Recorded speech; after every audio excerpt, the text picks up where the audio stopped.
everybody, it's 2022.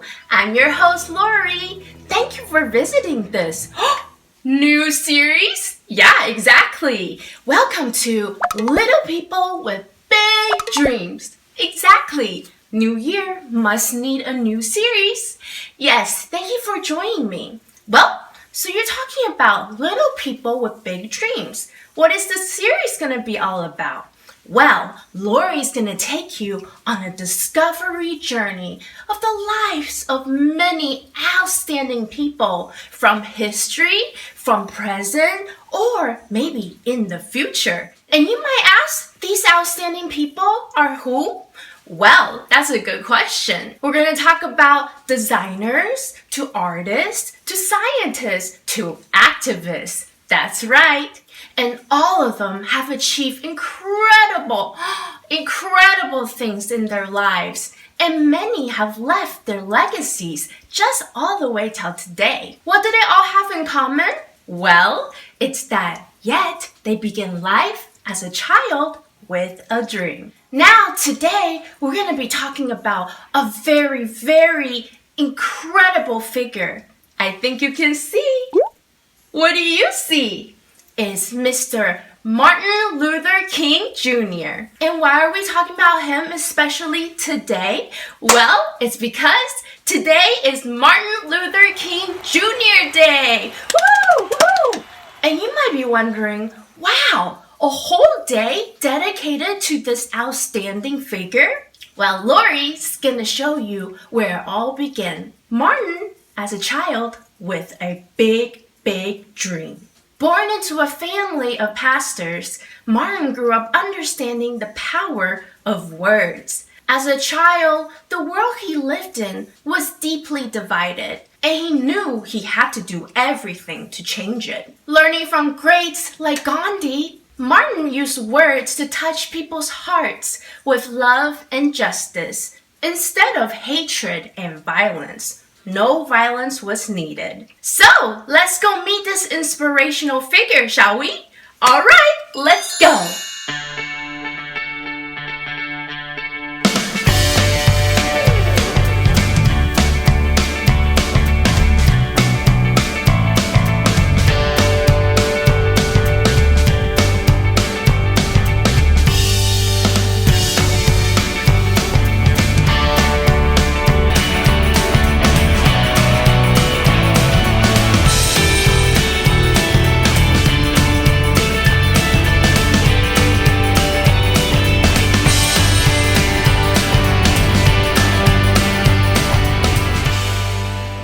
Little People, Big Dreams, Martin Luther King Jr. Written by Maria Isabel Sanchez Vegara, illustrated by Degnan. Little Martin was a spiritual boy from Atlanta who came from a long line of preachers. His dad was a preacher, his uncle was a preacher, his grandfather was a preacher. Maybe he'd become a great preacher too. One day, a friend invited him over to play. Martin was shocked when he was asked to leave because he was black. That day, he realized something terrible was going on. Look at the mother of the child saying no to little Martin just because the color of his skin was black? Oh my goodness. Let's see what happens next. So, this terrible thing was called segregation.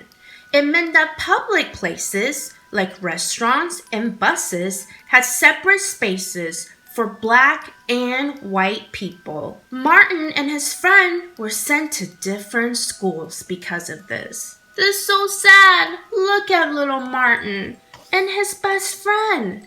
But just because the skin colors are different, they weren't able to go to the same school or even go on the same bus. This thing called segregation is no fun. Martin believed that one shouldn't remain silent or accept something if it's wrong.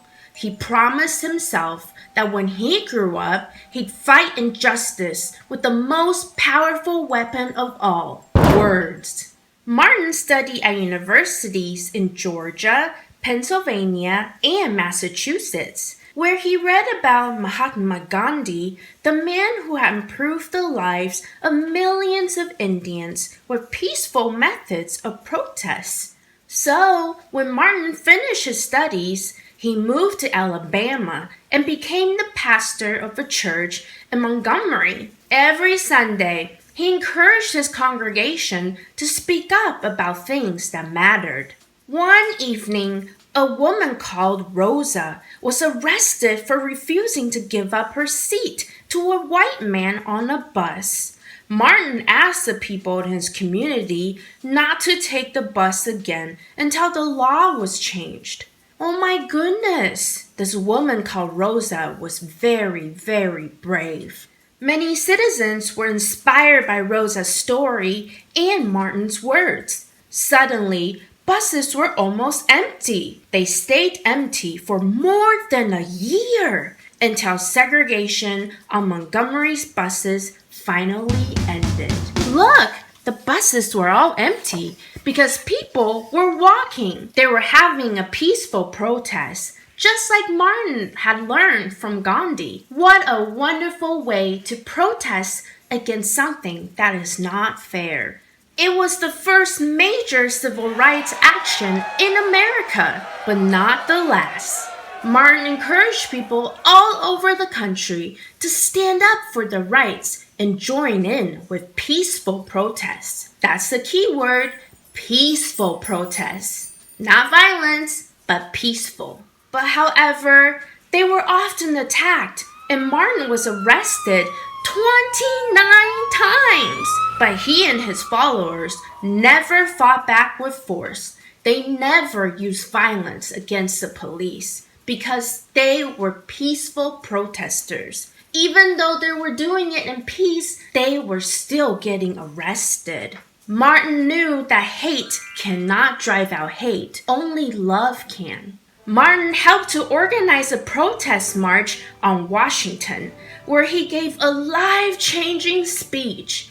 It began with just 4 simple yet powerful words. I have a dream. Do you have a dream? I'm sure we all have a dream. So, what was Martin Luther King Jr.'s dream? Let's go see. The very next year, Martin became the youngest person to win the Nobel Peace Prize. His words of hope, peace, and justice called a nation to change its laws and make them equal for everyone. His dream was for equality for all. And if you listen to your heart, you can still hear little Martin asking you to keep his dream alive. A dream of a world where we are judged by our character, not by the color of our skin. That's right, everybody should be treated equally.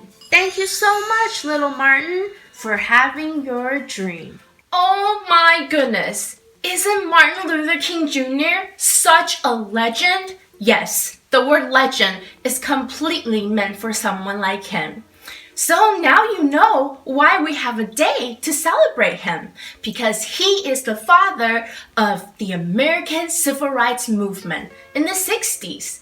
And his very, very famous 4 words, I have a dream. And that's why we're starting a series with him, because everybody has a dream. It just needs diligence and bravery to make it come true. And not many people know, but did you know that Martin Luther King Jr. is a vegan? He has always been a vegan his whole life. Isn't that great? So it's very appropriate we talk about Martin Luther King Jr. in January, because as y'all know, January is Veganuary. Taking up the vegan lifestyle and eating lots of yummy vegan foods. So while you are eating those delicious yummy vegan dishes, you can also think about what I would like to see change in the world. And thanks for little Martin's dream of no more segregation and no more racism, especially in the United States, that we have a better future today. Thank you, little Martin! And once again, happy Martin Luther King Jr.'s Day! And happy Veganuary to you as well. Okay, dreamers, Dream on.